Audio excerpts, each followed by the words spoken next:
welcome to my YouTube channel HR educational hub মৰমৰ ছাত্ৰ ছাত্ৰীসকল আজি আমি আলোচনা কৰিম ক্লাস 9ৰ সায়েন্সৰ যেটো চেপ্টাৰ 1 আছে আমাৰ চাৰিওকাষৰ বস্তুবোৰ এই চেপ্টাৰৰ পৰা আহিব পৰা যিবোৰ MCQ আছে সেই MCQ বোৰ আজি আমি আলোচনা কৰিম মৰমৰ ছাত্ৰ ছাত্ৰীসকল তোমালোকে ক্লাস 6ৰ পৰা 10 লৈ সায়েন্স আৰু ম্যাথছৰ সকলো ধৰণৰ প্ৰশ্নৰ এনসাৰ তোমালোকে পাই যাবা আৰু তোমালোকে যাতে প্ৰতিটো পৰীক্ষাতে 95ৰ ওপৰত যাতে পাৰ্চেন্ট পাব পাৰা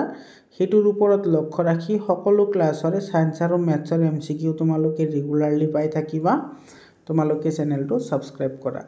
সো ইয়াৰে যিকেটা MCQ আছে সেই MCQ কেটা তোমালোকৰ পৰীক্ষাৰ কাৰণে বহুতে দৰকাৰী হয় চেপ্টাৰ 1ৰ তোমালোকে তাৰ পিছৰ যিবোৰ চেপ্টাৰ আছে সেইবোৰৰ MCQ পাই যাবা ক্লাস 10ৰো পাই যাবা তোমালোকে চেনেলটো সাবস্ক্ৰাইব কৰা আৰু তোমাৰ বন্ধুৰ সৈতে শেয়াৰ কৰা সো প্ৰথম প্ৰশ্নটো হৈছে মৌলিক কণিকা পঞ্চতত্ত্ব কি সো মৌলিক কণিকা পঞ্চতত্ত্ব কি আছিল বায়ু পৃথিৱী জুই আকাশ আৰু পানী আছিল একেটা মানে পৃথিৱীৰ সকলো বস্তু এই পাঁচটা বস্তুৰে গঠিত সেই কাৰণে এটোক মৌলিক পঞ্চতত্ত্ব বুলি কোৱা হয় বাকি যিকেটা অপচন আছে এই অপচন কেটা শুদ্ধ নহয় 2 নম্বৰ প্ৰশ্ন চ ভৰৰ এসআই একক কি তো ভৰৰ এসআই একক হৈছে কেজি মিটাৰ হৈছে দৈৰ্ঘ্যৰ একক গ্ৰাম হৈছে গ্ৰামটো তোমাৰ সিজিএস একক হয় আৰু এমএল টো তোমাৰ সিজিএস ইউনিট হয় এসআই ইউনিট নহয় 3 নম্বৰ প্ৰশ্ন চ অলপ পটাছিয়াম পাৰমেংগানেটৰ স্ফটিক পানীত দিয়া পানীত দ্ৰৱীভূত হল ইয়াৰে পৰা বুজা যায় যে সো তুমি এটা ধৰিলা এটা গ্লাস লৈছা আৰু তাতে তুমি পটাছিয়াম পাৰমেংগানেট দিছা মানে কি এটো MnO4 এটো তুমি দিছা দিয়াৰ লগে লগে তো এটো যেনেকৈ চিনি মিহলি হয় তেনেকৈ মিহলি হ'ব তো এটোৰ পৰা আমি কি বুজিব চাও আমি অপচনবোৰ কি দিছে সো অপচনবোৰ দিয়া আছে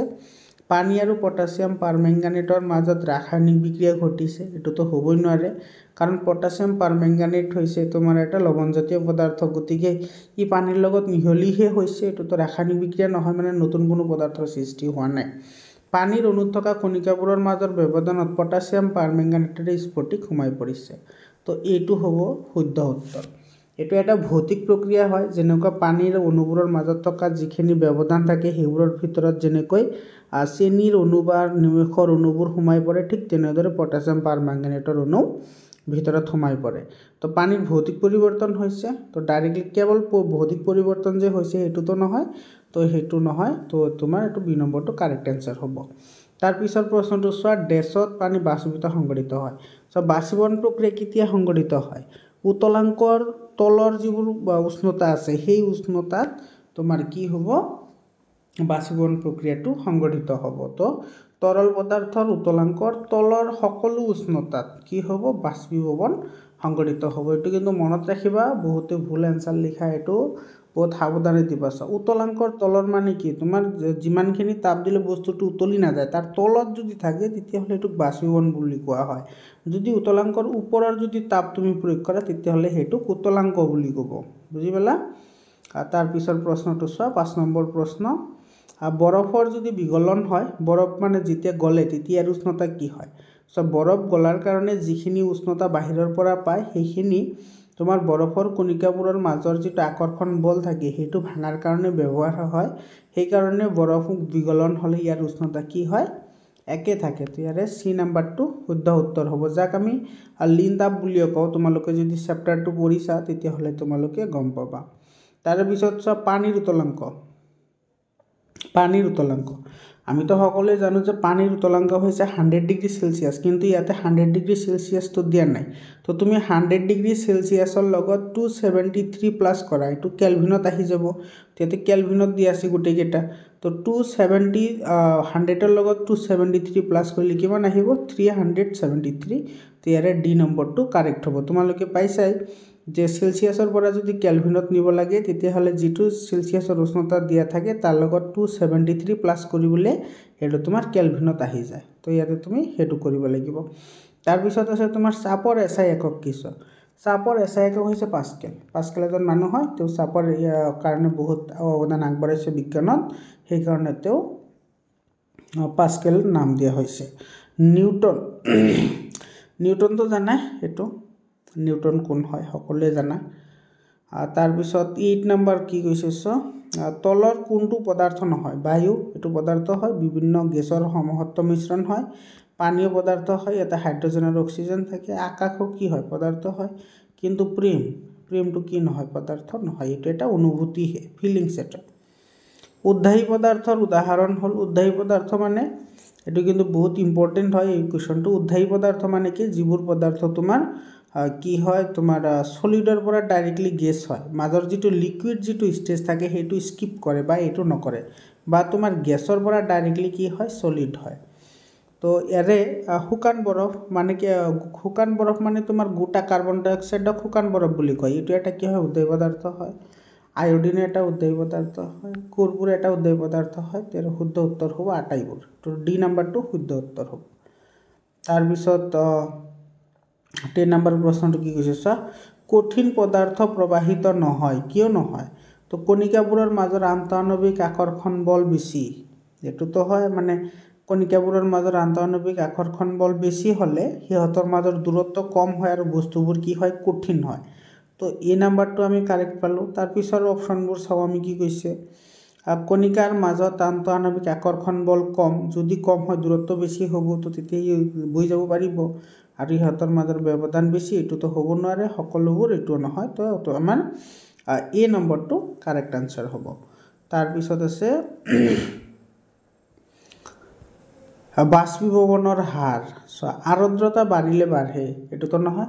আৰ্দ্ৰতা মানে তোমাৰ বায়ুত থকা বা বায়ুমণ্ডলত থকা জলীয় বাষ্পৰ পৰিমাণ তো যদি বায়ুমণ্ডলত জলীয় বাষ্প থাকে তেতিয়াহ'লে তো বাষ্পীভৱনৰ হাৰ এইটো না বাঢ়ে কমেহে আৰ্দ্ৰতা কমিলে কমে এইটোতো নহয় আৰ্দ্ৰতা কমিলে মানে যদি পানীত বায়ুমণ্ডলৰ যদি বাষ্পৰ কণিকাবোৰ যদি কমে তেতিয়াহ'লে বাষ্পীভৱনৰ হাৰ কমে এইটো নহয় আৰ্দ্ৰতা কমিলে বাঢ়ে এইটো সত্য মানে তোমাৰ যদি বায়ুমণ্ডলত যিখিনি তোমাৰ পানীৰ কণিকা আছে সেইবোৰ কমিলে বাষ্পীভৱনৰ জৰিয়তে পানীৰ কণিকাবোৰ সোনকালে কি হ'ব পানীৰ লগত মিহলি হ'ব ইয়াৰে সি নাম্বাৰটো কাৰেক্ট আনসাৰ হ'ব 12 নম্বৰ চা 12 নম্বৰত কি কৈছে পানীৰ হিমাংক কিমান হিমাংক মানে পানী কেতিয়া বৰফ হয় হিম মানে বৰফ এইটোৰ আনসাৰ হ'ব 0 ডিগ্ৰী সেলসিয়াস পানীৰ ঘনত্ব সৰ্বোচ্চ হয় বহুত ইম্পৰ্টেণ্ট হয় কিন্তু এইটো কোৱেশ্যনটো পানীৰ ঘনত্ব কেতিয়া সৰ্বোচ্চ হয় এইটো 4 ডিগ্ৰী সেলসিয়াছত পানীৰ ঘনত্ব সৰ্বোচ্চ হয় তোমালোকে এইটো 0 ডিগ্ৰী বুলি নাভাবিবা কিন্তু 0 ডিগ্ৰীত পানীৰ ঘনত্ব সৰ্বোচ্চ নহয় বৰফৰ গলনাঙ্ক হ'ল তো বৰফৰ গলনাঙ্ক কিমান বৰফৰ গলনাঙ্ক হৈছে 273.16 কেলভিন তাৰপিছত চোৱা কি কৈছে চাপ বৃদ্ধি হ'লে পানীৰ উতলাঙ্ক যদি চাপ বৃদ্ধি হয় তেতিয়াহ'লে পানীৰ উতলাঙ্ক কি কৰিব বাঢ়িব মানে যদি পানী প্ৰেছাৰ যদি পানীত বেছি পৰিমাণে যদি অতিৰিক্তভাৱে চাপ দিয়া হয় তেতিয়াহ'লে পানীৰ উতলাঙ্ক বাঢ়িব মানে পানী গৰম হ'ব 16 নম্বৰ কোৱেশ্যন চোৱা যি ধৰ্মৰ বাবে এক বৃহৎ আয়তনৰ গেছক এক ক্ষুদ্ৰ আয়তনৰ সিলিণ্ডাৰত ৰাখিব পাৰি তাক কি বুলি কয় তাক কোৱা হয় সংকোচনশীলতা যেনেকুৱা গেছবোৰক আমি সংকোচন কৰি এলপিজিৰ যিবোৰ সিলিণ্ডাৰ আছে সেইবোৰৰ ভিতৰত ভৰোৱা হয় তো এইটো সংকোচনশীলতা বুলি কোৱা হয় কোনো পদাৰ্থ পানীত ভাহিব নে ডুবিব তাক নিৰ্ণয় কৰে কোনে সো এইটো নিৰ্ণয় কৰে ঘনত্ব ঘনত্ব হৈছে পদাৰ্থৰ প্ৰতি একক আয়তনত থকা ভৰৰ পৰিমাণ এইটো কয় ঘনত্ব মানে কোনো এটা বস্তু যে পানীত ডুবিব নে উপঙিব সেইটো কোনে নিয়ন্ত্ৰণ কৰে ঘনত্ব তাৰ মানে পানীতকৈ যদি ঘনত্ব বেছি হয় সেইটো পানীত ডুবি যাব আৰু যদি পানীতকৈ ঘনত্ব কম হয় সেইটো উপঙি থাকিব যেনেকুৱা তোমাৰ কেৰাচিন তেল পানী দিলে ভাহি থাকে কাৰণ কেৰাচিনৰ ঘনত্ব পানীৰ তুলনাত কম বুজি পালা তাৰপিছত চোৱা ঘনত্বৰ এছআই একক কি ঘনত্বৰ এছআই একক এইটো চোৱা ঘনত্বৰ এছআই একক সুধিছে আমাৰ তো ইয়াতে চোৱা ঘনত্ব মানে কি ঘনত্ব আমি ৰে লিখোঁ ইজ ইকুৱেল টু এইটো হ'ব তোমাৰ ভৰ বাই আয়তন ভৰ বাই কি হয় আয়তন হয়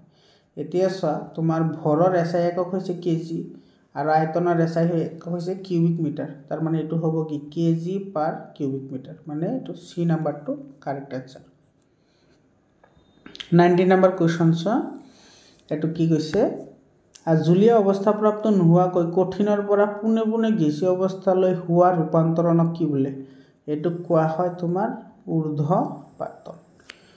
ঊৰ্ধ্বপাতন পদ্ধতি বুলি কোৱা হয় বহুত ইম্পৰ্টেণ্ট হয় এই কুৱেশ্যনটো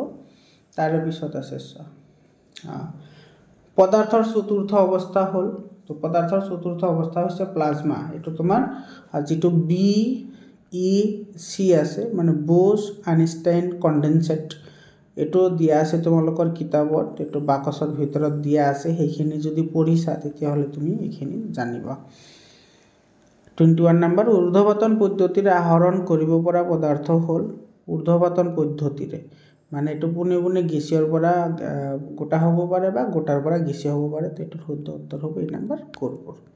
কৰ্পূৰ মানে তোমাৰ হৈছে অ্যামোনিয়াম ক্লোৰাইড NH4Cl অ্যামোনিয়াম ক্লোৰাইডক কৰ্পূৰ বুলি কোৱা হয় 22 নম্বৰ উষ্ণতা বাঢ়িলে পদাৰ্থৰ কণিকাৰ গতিশক্তি উষ্ণতা বাঢ়িলে পদাৰ্থৰ কণিকাৰ গতিশক্তি কি হয় বাঢ়ে তাৰ পিছৰ প্ৰশ্নটো ঘনত্বটো কি হয় ভৰ বাই আয়তন হয় তেৰে সি নম্বৰটো কাৰেক্ট আনসাৰ তাৰ পিছত তোমাৰ প্ৰশ্নটো তলৰ কোনটো বাষ্পীভৱনৰ কাৰক নহয় উষ্ণতা বাষ্পীভৱনৰ কাৰক হয় উষ্ণতা বাঢ়িলে বাষ্পীভৱন বাঢ়ে বায়ুৰ আৰ্দ্ৰতা এটো কাৰক হয় বায়ুৰ আৰ্দ্ৰতা কমিলে বাষ্পীভৱন বাঢ়ে বতাহৰ বেগ এটো বাঢ়ে যদি বতাহৰ বেগ বাঢ়ে বাষ্পীভৱনটো বাঢ়ে পদাৰ্থৰ ভৰ এটো নহয় পদাৰ্থৰ ভৰ কেতিয়াও তোমাৰ কি নহয় বাষ্পীভৱনৰ কাৰক নহয় বুজি পালা এই কেটাহে কাৰক হয় ভৰ বস্তু এটা কিমান পাতল বা কিমান হালকা হেতুৰ ওপৰত কোনো বাষ্পীভৱনৰ লগত কোনো সম্পৰ্ক নাই 25 নম্বৰ কোৱেশ্চন বাষ্পীভৱন এটা কি হয় বাষ্পীভৱনত কি হয় তোমাৰ জলীয় পদাৰ্থবোৰৰ কেৱল অৱস্থাৰে পৰিৱৰ্তন হয় মানে জলীয়াৰ পৰা কি হয় গেছীয় হয় হয়নে নাই তো জলীয়াৰ পৰা যদি গেছ হয় এটো এটা কি পৰিৱৰ্তন আকৌ গেছৰ পৰা তুমি জলীয় কৰিব পাৰি তাৰ মানে এটো এটা ভৌতিক পৰিৱৰ্তন তোমালোকে যদি ক্লাস 8 ত ভালদৰে পঢ়িছা তেতিয়া হলে তোমালোকে ভৌতিক পৰিৱৰ্তন আৰু ৰাসায়নিক পৰিৱৰ্তন ভালদৰে বুজি পাইছা 26 নম্বৰ কোৱেশ্চন আৰু আজিৰ কাৰণে একেবাৰে শেষৰ প্ৰশ্ন শুকান বৰফক ডেজ বুলি জনা যায় শুকান বৰফ কাক কয় মই অলপ আগতে কৈছো যেটো গোটা কাৰ্বন ডাই অক্সাইড আছে হেতুক আমি শুকান বৰফ বুলিও জানো তাৰ পিছৰ প্ৰশ্নটো এটো বায়ু হৈছে বায়ু কি বায়ু হৈছে বিভিন্ন গেছৰ সমহত্ব মিশ্ৰণ মানে যিবোৰ মিশ্ৰণত কোনো উপাদানৰ পৃথকীকৰণৰ কোনো ৰেখা নাথাকে মানে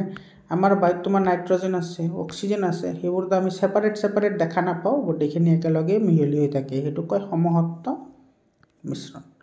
মৰমৰ ছাত্ৰ ছাত্ৰীসকল আজিৰ কাৰণে এইখিনি আকৌ লগ পাম বেলেগ এটা জিলাৰ কোৱেশ্চন লৈ ধন্যবাদ